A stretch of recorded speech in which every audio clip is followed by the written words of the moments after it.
Ladies and gentlemen, welcome once again to the Packernet Podcast. I am your host and resident panelist, as always, Ryan Schlip. Check us out online, packernet.com. Find me on Twitter, pack_data.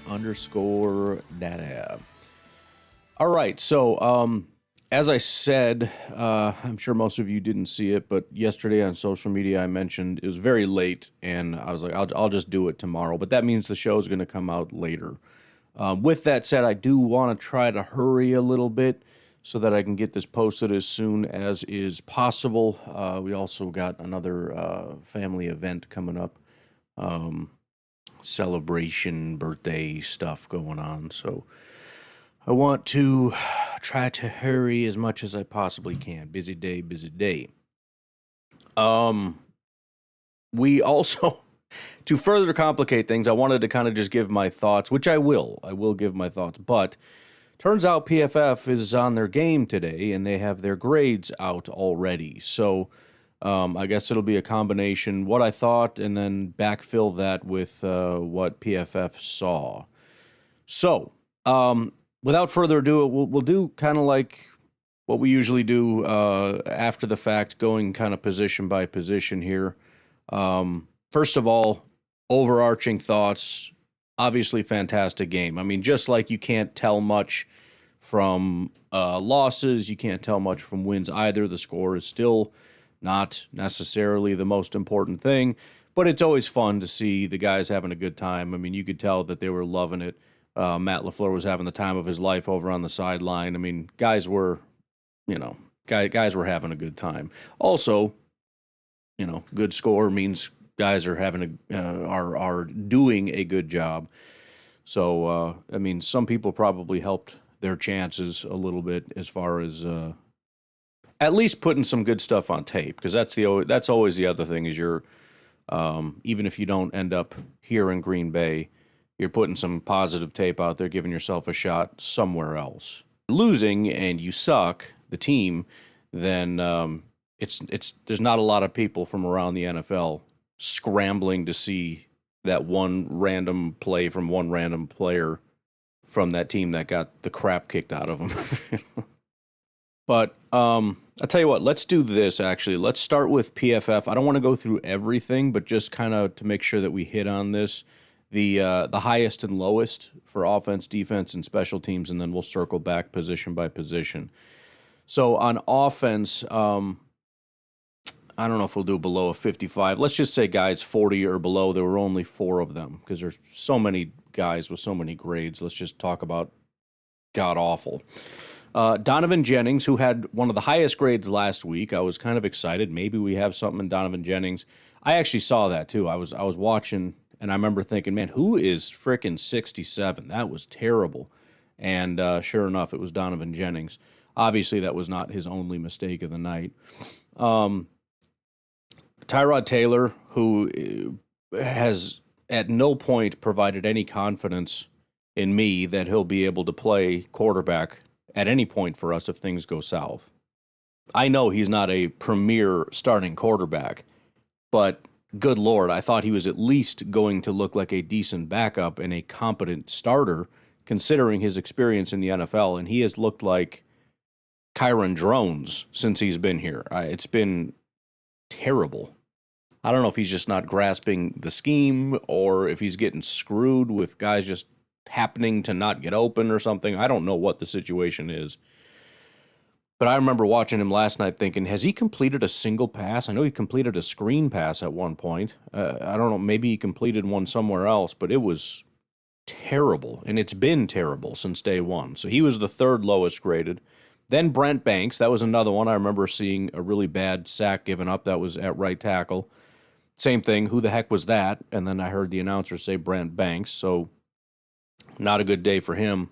And then, actually, I think I'm thinking of so many different people here. Oh, yeah, I'm thinking of somebody else. This is slot receiver Keyshawn Johnson was the lowest graded, 43.4 grade. On to the more positive here. Obviously quite a bit of good, and we'll do some rounding here. Kyle McCord, again, up in that upper echelon, maybe not quite as shockingly impressive, but still showing to be the second best quarterback on the team. with a 68.4 grade. Marshawn Lloyd, who I did think had a little bit of a better day. Still a little bit of a but better than I thought his first day for sure, at a 69. Dylan Wade at a 70. He was playing, looks like primarily left guard. Christian Watson with a 71. I think they gave him a bad grade last week on his obviously very limited opportunities, but 71 for Watson. Thomas Yasmin, tight end, 72. Messiah Swinson, tight end, 72. Pierre Strong, who had a phenomenal day. I remember at one point with Pierre Strong thinking, there's going to be a lot of hype for Pierre Strong, and it's going to be kind of unfair to some of the other guys because Pierre Strong, for some reason, has just gotten some wide open holes blown open for him. So it's going to be overhyped. And then he goes on to make a couple plays that, he's breaking tackles and doing crazy stuff. And I'm like, never mind. He's going to be deserving of that hype tomorrow. Will Shepard had a good day, 74 grade. And then the three highest in the 80s, Josh Geske, interestingly enough, offensive lineman. And then, you love to see it, Jordan Love, 82, Matthew Golden, 83. What a way to cap off a perfect day, huh? Defense, oh my goodness, this is going to take forever to get through. I know it's preseason, so there's a lot, but this is impressive. 36 players played. Well, it's not even really heavy rounding. 18 of the 36 were 70 or higher. That's crazy. 21 of them with, 67 or higher or whatever. We'll start with the negatives. We'll just, again, go below a 50 here. Nazir Stackhouse, 49.6. Edgerrin Cooper with a 45. I'm guessing that was the touchdown he gave up, which was good coverage, so I'm not super worried about it. Arden Walker is surprising, considering, he obviously, again, he played a lot of snaps, but he got the one pressure, which they did document, so obviously it's not like they didn't know. Jalen Simpson again down here at a 44. I remember at one point even thinking he made a play at one point and thinking, oh, good, he's having a better day than he had before, and then he ends up making a really bad play like a play later. And then the lowest graded is Xavier McKinney. Again, low snap count, and then he got freaking cooked on that one play. So not surprising, and no, I'm not super worried about it. All right, the positives, 18 of them. Mervyn Kenyon with a 70 grade, the safety. TJ Quinn, 71. Benjamin St. Juste at a 71. Good for him. Jaden Crumedy with a 71. Chris McClellan with a 73. I remember him making some good plays. Anthony Campbell finally getting his freaking due. The guy has to bend over backwards for PFF to acknowledge him. I thought he had a good day in the first preseason game. They gave him a bad grade. So this time around, he comes out as 3 pressures on 15 attempts, including a sack. My goodness, 74 grade. Tyron Hopper, 75. Isaiah McDuffie, 76. Zaire Franklin, 77. Lucas Van Ness, 77. Brandon Cisse, 78. MJ Devonshire, 80. Kamal Haddon, who has just been absolute frickin' fire since he's come back, with an 80. Brenton Cox with an 80. Christian Welch with an 83. The linebacker is just playing some great ball. Mark Perry, who's been exceedingly impressive, with an 85. And then we get another linebacker, Nick Neiman, who's another guy that's been really impressive. I remember week 1 being really impressed with Nick Neiman, and now he has a 91 grade. The highest graded, though, this is a guy I've been talking about, is like, where is he coming from all of a sudden? Jonathan Ford. I don't know what's going on with Jonathan Ford lately, but 92 PFF grade. And here's the crazy part.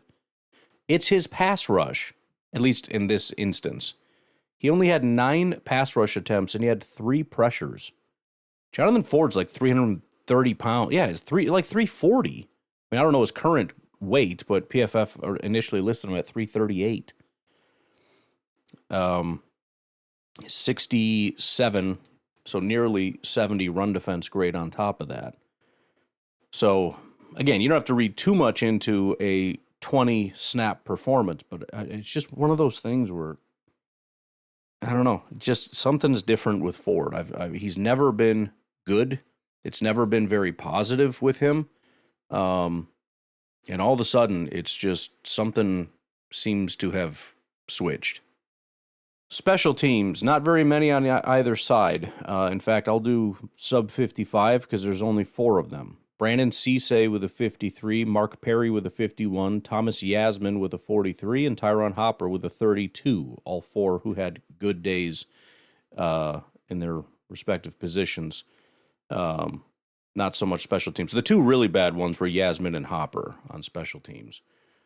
On the positive side, we have Christian Welch, Isaiah McDuffie, TJ Quinn, Shamar Bartholomew, and Aaron Mosby, all in the mid-70s. Then, of course, we get to the really important part of special teams. Let's look at punting first. Daniel Whelan with a 60 grade, so basically nothing bad or good, just average punting. Doesn't mean anything bad. It just means, again, right down the line average. Then we get to Trace Mack, who had a 79 field goal grade. I know that's going to annoy everybody because he should have 99s every time. But the bottom line is he's graded out very well 2 days in a row. 3 for 3 on his extra points, 4 for 4 on his field goals. What is he in the preseason right now? I got to see this. I just want to see his overall stats. I'm curious about his overall grades as well, but I'm less interested in that. Let's see. Give me a minute here. Field goal grades for the preseason. Trace Mack is the second highest graded kicker, as much as everybody thinks PFF is disrespecting him. Just keep that in mind.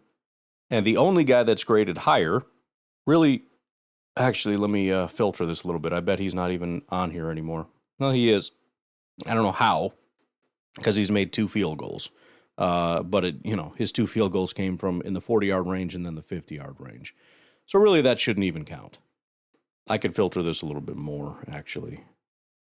Well, if I do, there's only 13 left, but he's number 1. Either way, I think a reasonable filter would have Trace Mack as the highest graded, 100%, 3 for 3 for his extra points, and 7 for 7. In fact, that is number 1. Nobody's even attempted 7 field goals so far, much less made 7. Although Cam Little is 6 for 6 and 1 for 1 on his extra points. But then you get to the 50-plus yard range, and he is actually one of 2, hilariously, that is 3 for 3 in the 50-yard range. Although technically he's not. But in some other fashion, he's 4 for 4, whatever that would be. Joey Sly is also 3 for 3 in the 50-yard range. In fact, most people have made their 50-yarders at 100% so far. But still, the, again, second highest graded behind only Spencer Schrader, who is just 2 for 2 on field goals, which probably shouldn't even count. So, yeah. And by the way, and this is what I was talking about before, where it was on, I think, Packernet After Dark. Somebody was like, I don't like how they do their grades because it'll be like, a 60 and then a 60, and then all of a sudden they have like a 70. It's because the way that their grading system works is above average is, if you have like a 65 and a 65 and a 60, let's say you have an entire season of 65 grades, you're going to end up with like a 75 or a pretty high grade, because the point is you're accumulating positive grades over time. So Trace Mack would be a good example of this. He had a 77 and a 79, and his overall grade is an 87. Because 77 is quite a bit higher than the average, which is 70. And 79 is also quite a bit high. So those 2 days kind of add up, not literally adding, but it is accumulating in such a positive direction that when you quote-unquote average them, which is not literally averaging, but when you kind of combine that, you end up with an 87 overall. It's a weird, stupid mathematical thing. I remember somebody mentioned it at one point because I was very confused how something like that is possible. Some kind of mathematical term. Either way, he has an 87 field goal grade. And then on kick returns, Will Shepard with a 60, Sky Moore with a 65, Pierre Strong with a 75. He also had a very good return as well. On the punt returns, Will Shepard 60, Sky Moore 60. Not going to make any massive sweeping declarations about Pierre Strong should be our returner. He had, a really good return, but doesn't necessarily mean that's going to happen every time. And this, just think we should explore it. He had a really good day. Let's just see what happens. Okay, let's take our first break. We'll get back to the position by position thing, which would be my thoughts as well as maybe zooming in a little bit on some of the PFF stuff. We'll be right back. So again, I kind of already gave a lot of my thoughts on all this stuff, but Jordan Love, I thought, had a fantastic day. Well, I shouldn't say the pressure was terrible. He did have some opportunities to set his feet and actually throw on occasion, but you look at some of the highlights and some of the throws, like the one to Matthew Golden, and again, it's, he can't get comfortable. He's barely able to set his feet, and then he kind of has to throw a little sidearm off his back foot kind of a deal just to get the ball off. And, if you look at the placement of the ball, you can nitpick and say that wasn't quite, the Golden one kind of at his knee or whatever. But if you look at the situation surrounding the throw, it's incredibly impressive. I mean, the footwork and the ability to just kind of whip that ball quickly because pressure's coming, and then still get it very close to where on target would be is extremely impressive. So, again, all things taken into account, he had a great day. Keep in mind, this was, for the most part, the starting defense of the Denver Broncos, probably more of a vanilla defense, and I'm sure they sat some of their starters, a few of them or whatever, did not dress. But this is a very, very, very good defense, and on the first drive, we went straight down the field. Jordan Love was 5 of 7, 56 yards and a touchdown, 134.5 passer rating. So, very good job by our offense to go up against a very stingy defense. The Kyle McCord, I thought, had a really solid day. He was 12 of 19. He had one big-time throw, one turnover-worthy play. Maybe not quite as flashy and impressive as his first outing, but again, still looked, I thought, really, really good. Tyrod Taylor, I remember just watching and thinking, again, I can't see down the field, but either the processing speed isn't up to snuff, where, remember, Matt LaFleur's offense, I mean, most offenses in the NFL, but Matt LaFleur's offense in particular, it's a rhythm and timing offense. You have to get the ball out on time in rhythm. Yes, occasionally somebody's just streaking wide open across the field or whatever, and that should be relatively easy to see at some point. But there are a lot of instances where it's like, that was your window, and you either did it or you didn't. So I'm kind of just guessing. I don't know what exactly the problem is. Either he's just getting extremely unlucky with not getting the receivers getting open or whatever, but I can't imagine that's the case, considering Jordan Love, with his adjusted completion percentage, completed 83% of his passes. Kyle McCord completed 83.3% of his passes. Tyrod Taylor completed 44% of his. I would struggle to believe that he's just that unlucky. And you can't really blame the pressure because McCord and Jordan Love have also been under pressure. So yeah, he's just not inspiring a ton of confidence. And again, I'm not supremely confident in Kyle McCord either. Again, a lot of QB3s look impressive in the preseason, but you get into the regular season against some serious starters, it's a whole other story. I would trust him against a third string of other teams' defenses, but doesn't mean he can't. I'm just saying I don't know that he can, which I doubt they would ever do it, and in fact, I know that they wouldn't. It wouldn't be the worst thing in the world to sit Jordan next week and let Kyle McCord go first. Just put him up against the top. I don't know. Just out of curiosity, but it's not going to happen, so we'll leave it alone. As for the receivers, look, the guys, I guess kind of my only note is the guys got to hold on to the ball. I know the Watson thing was declared a catch, and the Golden thing was not a big deal, but can't have the balls on the ground like that. And Watson's had a couple recently as far as some drops and then that.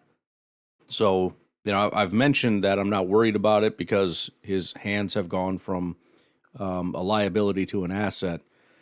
But there've been a couple mistakes here as far as ball security, so just got to make sure we tighten that up. Matthew Golden has always been pretty solid in that regard. By the way, that catch that I referenced where he caught it at his knee, he makes catching the ball look so easy. He's one of those guys where it almost looks fake, like it's on Madden or something, where the ball just kind of like magnetizes or, just you think about how other guys would react to that. They turn their whole body around or they drop to the ground or whatever. Matthew Golden he doesn't even like bend his back. He just extends his arms, catches it at his knee, and is able to keep going and turn it up the field.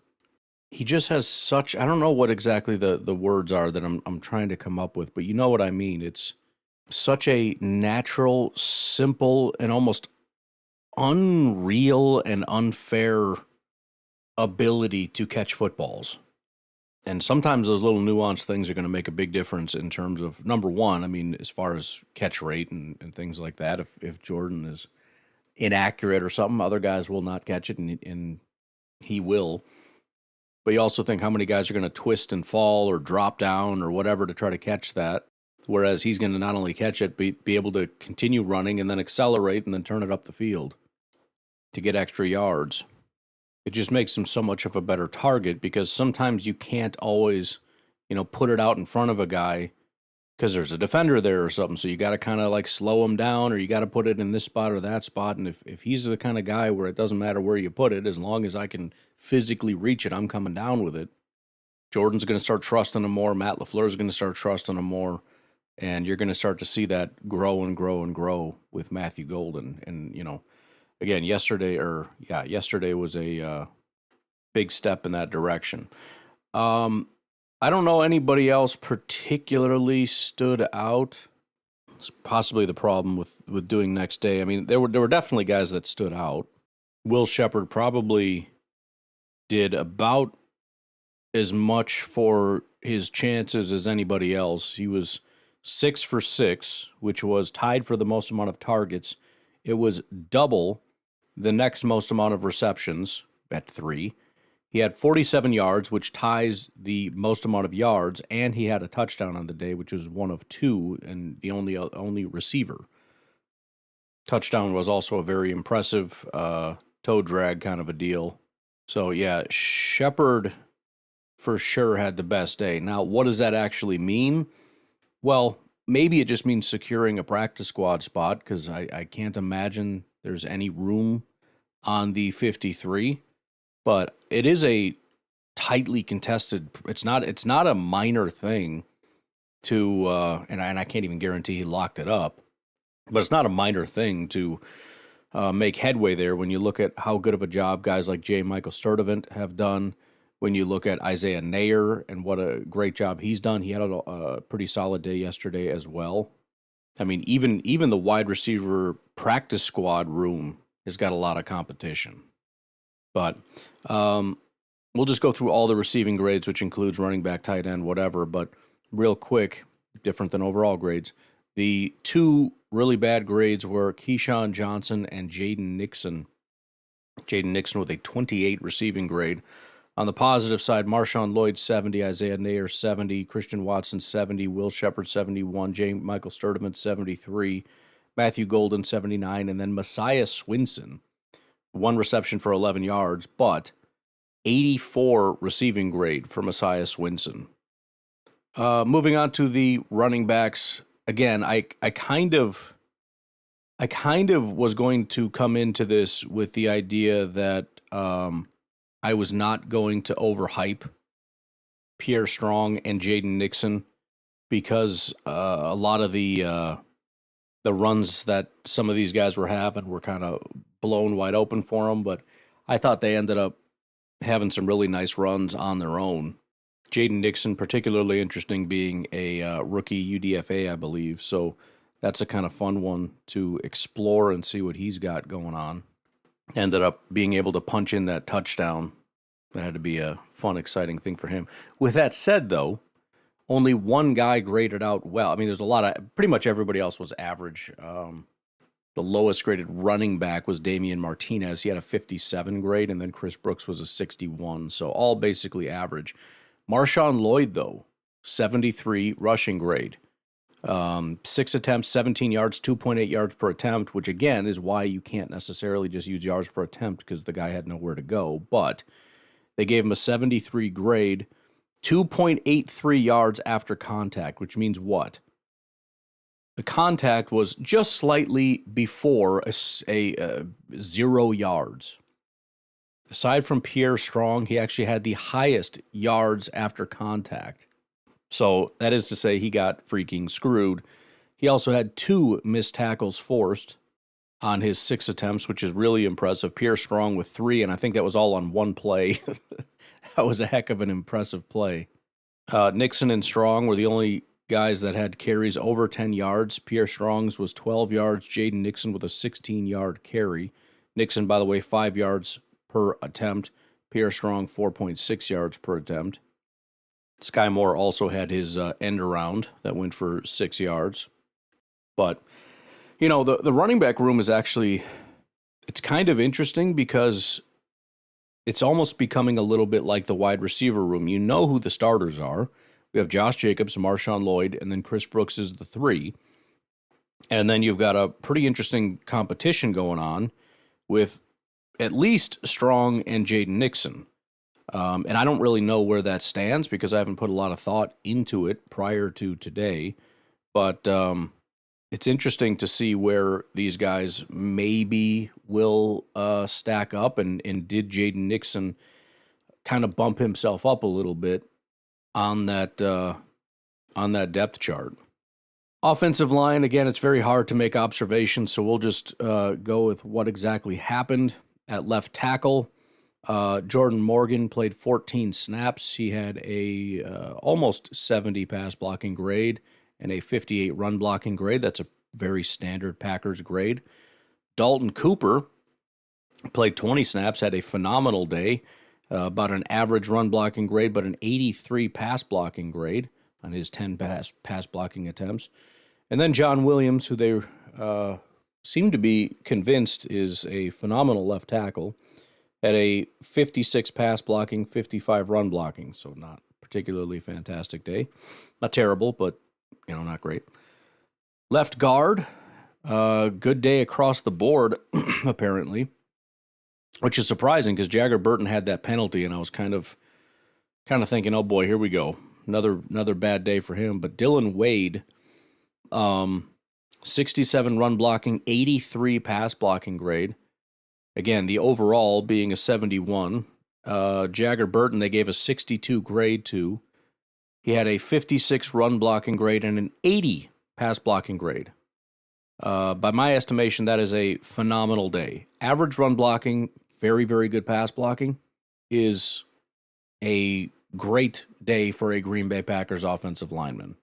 I know we all want better run blocking, but you want to get back to the glory days of having a good offensive line. That's what we always used to have, all right? So I'm more than content with that. But Dylan Wade had the best day over at left guard. Jagger Burton had a great day. And I, again, do not care what the overall grade is. He had an average run blocking grade and a very, very good pass blocking grade. Center, we had quite a few snaps there. Donovan Jennings was primarily right guard, but we'll talk about it because he had 6 snaps at center.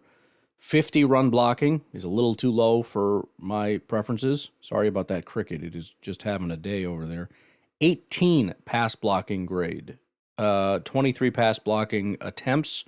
He gave up 1 hit, 1 hurry, 95.5 pass blocking efficiency. So statistically it wasn't good, but he must have done worse than that to get an 18. The next most amount of snaps was Sean Ryan. Sean Ryan had a good day. 55 run blocking, 78 pass blocking. Again, PFF gave him a 58 grade because it's basically copy and paste your run blocking grade. But he had a great day. Then Dylan Barrett, listed as a right guard, but he played only center. 20 snaps, 60 run blocking, 79 pass blocking. Phenomenal day. They gave him a 62 overall grade, but they're stupid. And then you got Jacob Monk. Jacob Monk played 14 snaps right guard, but 32 at center. He actually had a 72 run blocking grade, which is, I think, among the offensive linemen. Let's see. Oh, not quite. Second best run blocking grade, one of only like three that actually had, or third best, that actually had good run blocking. But a 43 pass blocking grade. Not wonderful. Then we get to right guard. We have Travis Glover, who split between right tackle and right guard. 77 run blocking grade, but a 53 pass blocking. Not fantastic. And then by far the best offensive lineman of the day, just 13 snaps at right guard, was Josh Gesky. He had a 79 pass blocking grade, an 86 run blocking grade, and a 90 overall grade. The only other guys were Jacob Monk and Donovan Jennings, who we already talked about. So we'll move on to right tackle. Travis Glover played there, but we already talked about him. The others were awful, as you would expect. So right tackle was a bit of a problem, especially pass blocking. Nobody was good there. Brant Banks played 13 snaps. He had a 47 run blocking grade and a 16 pass blocking grade. And then the guy they refused to give up on at right tackle, Anthony Belton, gave him 46 reps. They are trying so hard. He played a ton, almost the whole freaking game at right tackle.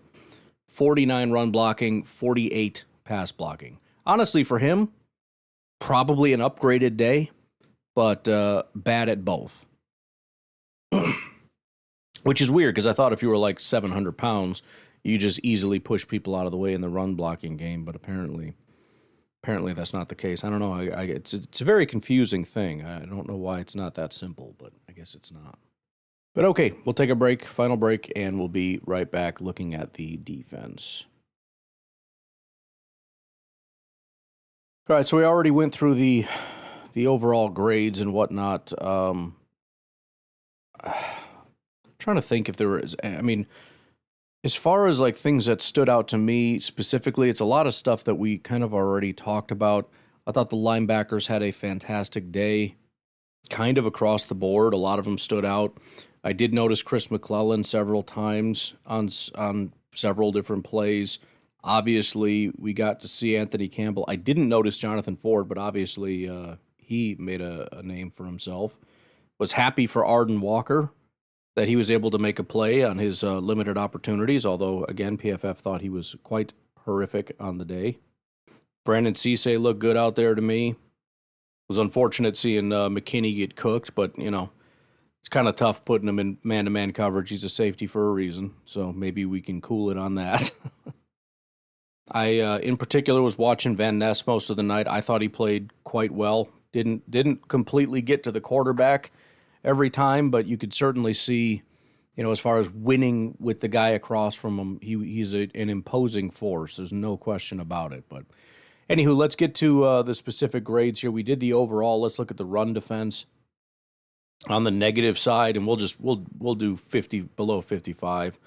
Stackhouse 54, Mark Perry safety 54, Oladapo 54, Cooper 52, Jalen Simpson 42, Arden Walker 41. On the positive side, I want to give Jonathan Ford credit, but it's not quite high enough. Mervyn Kenyon 68, Aaron Mosby 69, Kamal Haddon with a 70, Christian Welch 70, Zaire Franklin 73, and Nick Neiman 85. Again, the linebackers doing some great work. Tackling, pretty much the entire team did fantastic. The third lowest grade was a 67. However, two really bad grades. Damani Jackson, who made his debut. Again, Damani Jackson, this is basically a redshirt year for him. He just came back. This is his first action as a rookie. They're going to give him as many opportunities as they can, but he's going to be, assuming they don't cut him, which I would assume they won't, but unless something horrible happens, they look and they're like, this guy's actually terrible. But I doubt they have that much time to make that assessment. So he'll get his opportunities now, but for the most part, this is going to be a redshirt year from him. Arden Walker was the only other guy that had a really bad tackling grade. pass rush. Below a 55, Carl Brooks was a 53, Nazir Stackhouse a 53, and Aaron Mosby a 49. On the positive side, Chris McClellan with a 69. We'll get to the stats in a minute. Van Ness, 69. Anthony Campbell, 70. Brenton Cox, 78. Jaden Crumity, again, making a name for himself, with a 79. Nigelique Kelly, who also has been kind of making a name for himself here, kind of forcing himself on the radar, with an 81. And then Jonathan Ford with a 94. What freaking world am I living in right now? Finally, coverage. Edgerrin Cooper with a 52. Again, he gave up that one down or whatever. Damani Jackson, 49, and then Xavier McKinney with his 43. Positive side, Christian Welch, 69. Benjamin St. Juste, 71. Tyron Hopper, 75. Nick Neiman, 77. Brandon Cisse, 77. Kamal Haddon, 77. MJ Devonshire, 81. And then Mark Perry, who, again, second week in a row has stood out to me, at least, as really making quite a few plays with an 84. Getting into the statistics here, guys that had a decent chunk of pass rush opportunities and couldn't capitalize would be Nazir Stackhouse with 12 attempts, 0 pressures. Aaron Mosby, 12 attempts, 0 pressures. Otherwise, you had Christian Welch with 0 pass rush attempts and 1 hurry. That happens because he wasn't a pass rusher on the play, probably in coverage and then closed in on the quarterback. It does happen. Brenton Cox had 1 pressure on 9 attempts, so just above 10%. Jaden Crumity had 1 pressure on 13 attempts. Arden Walker had a pressure on 7 attempts. Chris McClellan, 1 pressure, 15 attempts. Then we have Jonathan Ford, 3 pressures on 9 attempts, which is a staggeringly high number, pretty easy math. Nigelique Kelly had 3 pressures on 14 attempts. And then the man of the freaking hour of the day of whatever, Anthony Campbell had 4 pressures on 15 attempts. 27% pressure rate on his 15 attempts, including a sack. We had 2 sacks, 1 by Anthony Campbell, 1 by Nigelique Kelly. 0 hits in the game, so all the rest being hurries. We had no batted passes. Where were you on that one, Anthony Campbell? Missed tackles, just 2, Damani Jackson and Arden Walker, which is a pretty impressive stat in and of itself. Stops, which are tackles that are a negative play for the offense. Nick Neiman, Zaire Franklin, Christian Welch, Isaiah McDuffie, Damani Jackson, Brenton Cox, Kitano Ladapo, Tyron Hopper, Jalen Simpson, Edgerrin Cooper, Anthony Campbell, Nigelique Kelly, and Mervyn Kenyon all had 1. Kamal Haddon with 3, had a great day. Chris McClellan with 3. Forced fumbles, Nigelique Kelly. Then we get into the coverage statistics. Let's see. First of all, Mervyn Kenyon, 13 snaps, 0 targets. Tyron Hopper, 16 snaps in coverage, 0 targets. Otherwise, we had Zaire Franklin, 1 target, 1 reception for 4 yards.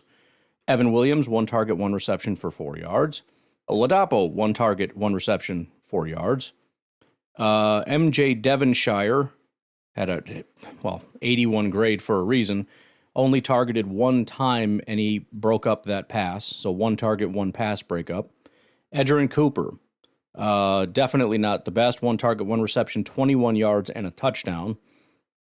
Brandon Cisse, 1 target, 0 receptions. Nick Neiman, 2 targets, 2 receptions, 8 yards. Christian Welch, 2 targets, 2 receptions, 10 yards. Benjamin St. Juste, 2 targets, 1 reception, 14 yards, and a pass breakup. Damani Jackson, 2 targets, 2 receptions, 28 yards. Not the best. Mark Perry, 2 targets, 1 reception, 1 interception. Kamal Haddon, 2 targets, 2 receptions, just 4 yards.